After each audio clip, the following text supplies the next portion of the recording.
Tsy fanahy manompo va izy rehetra ny raha ilanao fanompoana ho an'izay andova famonjena? Hebreo 1:14.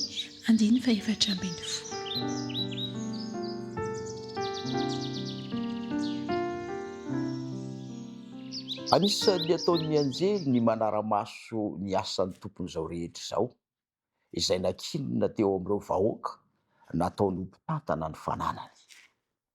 Nataony ho mpiara-miasa amin'ireo vahoaka ireo ireny iraky ny lanitra ireny, ary mahafaly ny lanitra manontolo ny mandre ny tatitra avy amin'izy ireo, avy aty ambonin'ny tany manky any an-danitra, mitantara ireo fikirizanaina fatratra ataonao sy ataoko eo amin'ny fampandrosoana ny fanjakan'Andriamanitra etỳ an-tany.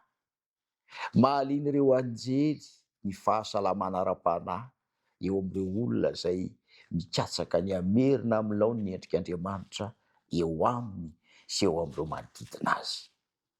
Miara-miasa amin'izy ireny amin'ny hery tsy haitohainy ireo anjely ireo, ahazahoany fanabeazana ary koa tombotsoa sy fanandramana ambonimbony mba hahatonga azy ireo ho mpiray amin'ny fomban'Andriamanitra.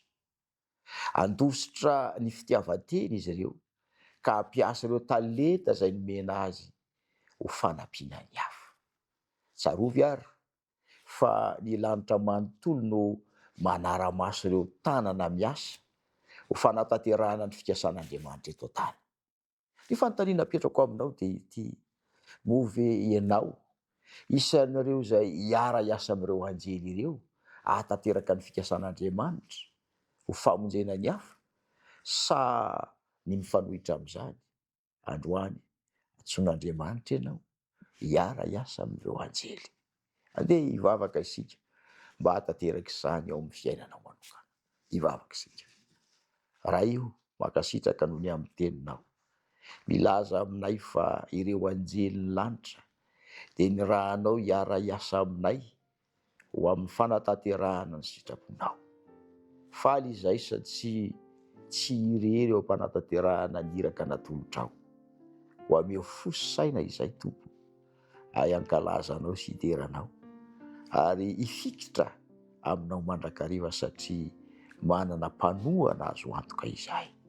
Momba anay ary mandritra ity andro ity, tehirizo anao ny fiainanay amin'ny anaran'i Jesosy.